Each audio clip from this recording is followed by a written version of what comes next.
Thank you. And then item 11, Civic Financial Services, the statement of intent. So just noting the two resolutions that are in front of us, particularly Resolution 2 about some next steps there. Linda, was there any comment that you wanted to make on this? Yes, I just wanted to not so much talk about what's in the SOI, but to mention that Civic Financial Services used to be an insurance company to local authorities, and it had its own statute which provided a governance framework.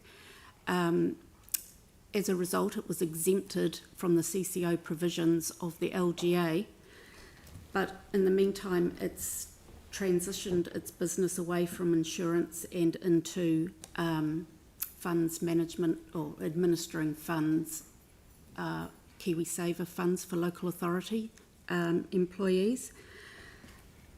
The Insurance Act that it was subject to has been repealed, and it's now got no governing legislation other than your general business legislation like Companies Act. As a result, we don't get a draft SOI, we get a final SOI, so we don't get that opportunity to provide comments, although it wouldn't stop us if we had them, but as it's final, they would, if they didn't want to do it, they wouldn't change their SOI. Since I wrote this report, we've had a letter from them saying, which they send every year, saying that their annual general meeting will be in June, I think it is, and all councils have got until 18th of April to put any nominations up for board positions. You might recall last year we put 2 nominations up because we were concerned that a number of members of the board had served very lengthy terms. The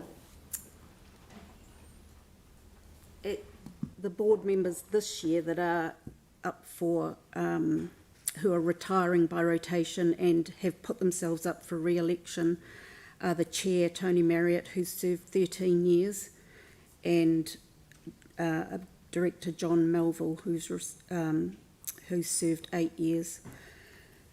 A very long-serving director who'd been on there for 16 years, retired this year, and the board has co-opted a new member. And the problem there is that Auckland and Christchurch councils have between them 32%, and the remainder of their shareholding is split between 73 small councils or other councils, which makes it very difficult to for them with such small holdings to be particularly incentivised to vote against the status quo. Last year we put up our 2 candidates. They weren't successful, partly because Auckland Council had, at a staff level, agreed with our position that the board members had served sufficient time and the board needed to be refreshed, but when it came to voting they didn't follow through. Potentially putting up 2 nominations at the one time to a long-standing board was... I think this is something we perhaps need to take offline, you know, and something that we would then bring back by way as a proper report to the meeting if there was a decision for the committee to make. I'm interested, rather than in the detail of what happened last year and discussing individuals, I'm particularly interested in the timeline. So we've got the AGM, which happens in June. It's all been June. Yeah. And we've always we've always had resolutions for the AGM brought to this meeting prior, so that we've got a proxy that we appoint. So there'll be a report coming with all of that. Any considerations around directors is something that we could put into that report as well. Would the timelines work though? No. At that point, it'll be too late. We've got a window between now and the 18th of April to make any nominations, and after that we can only vote on what they have on their agenda. All right, but you're not suggesting that we should make any changes to this resolution in front of us today because we don't have information on that? That's correct. Yeah, so I think this is something we need to take offline, and if there's something that needs to be brought back to somewhere for a decision prior to the 18th of April, let's work out how we build that in. Okay. All right, but let's take that offline and bring it back in a proper paper with written information of whatever decisions we need to make at that time, rather than just the verbal update that you're providing us now. All right, thank you. Chair. Was there anything else, Linda, that you wanted to comment on this statement of intent? All right, thank you very much indeed. Sam?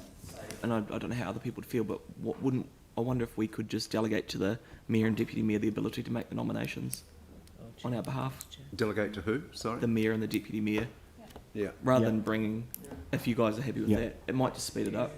Yeah, I think that's sensible. It avoids it having to come back for a decision and clear. It's a we need to have a proper discussion about it rather than. It just means, we can move. And then the only other thing is, we were going to put a timeline in there. I think we discussed earlier on point 2. I think Diane had some wording. That's right. So we were just going to add there within the next 6 months. So if we can just build that into resolution 2, it just sets some expectation around the timing for that.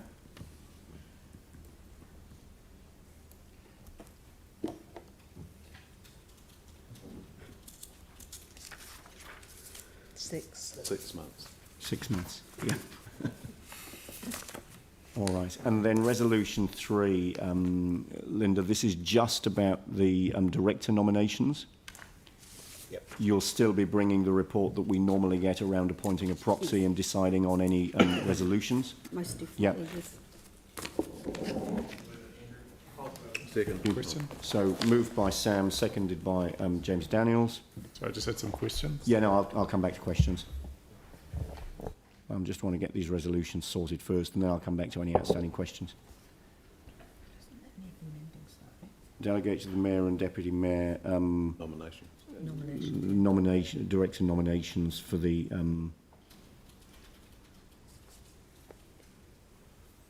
annual general meeting.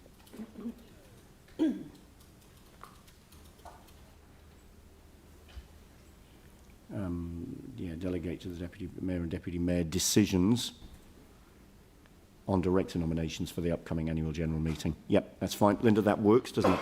That's good. Yep, all right, fantastic. So moved by Sam MacDonald and seconded by James Daniels. And we're not done with questions yet, so Yanni, I'll come back to you. Thanks. Can you just advise what sort of, like, just from reading this, we're not getting dividends from them anymore. So what's our shareholding worth value terms?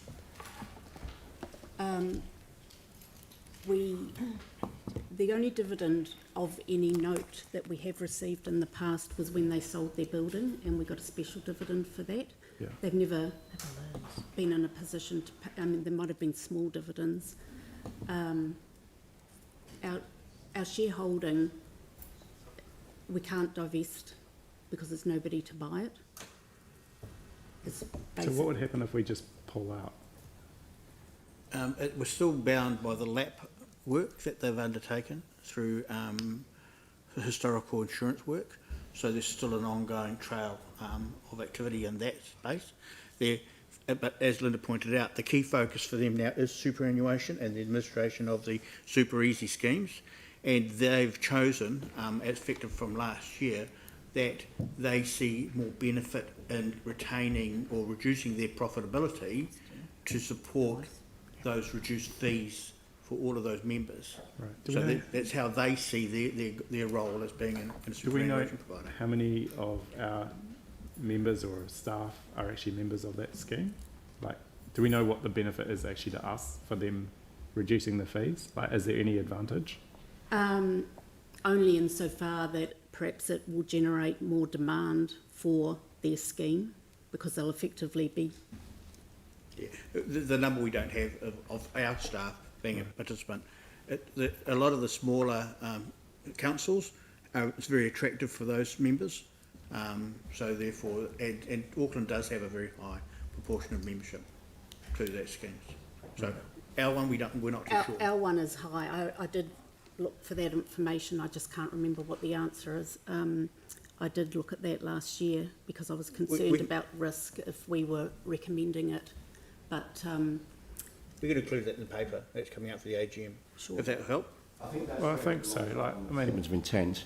I mean, I'm getting positive commentary from Diane around, the supply of that service to this council. And I think we need to remember that we're just one shareholder along with a number of other councils in an organisation which is providing a service to a number of councils. So for us to take a particularly Christchurch-centric approach on this in the bigger picture may not be the best way forward. But why don't we think about how we can deal with the matters that Yanni's raising in terms of the preparation for the AGM, the paper that's coming, because that's obviously where any resolutions for the AGM would be detailed, rather than for the statement of intent, and obviously the consideration around the delegation in item 3, would take into account what we expect the organisation to be doing in the next period as well. yeah, and I mean, just reading these projections, like, it's a tiny scheme, $2.4 million. I mean, they get $2.5 million of revenue and it's 2.1 million of expenses. Like, in the scheme of things, it seems tiny. It wouldn't take, that many people to get those sorts of figures in across the country.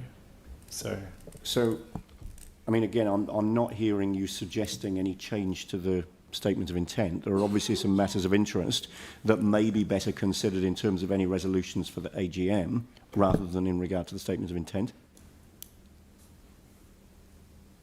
All right. Keen to move this on. Any further questions? All right, so this is moved and seconded.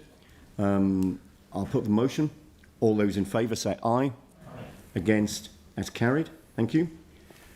All right, so now moving to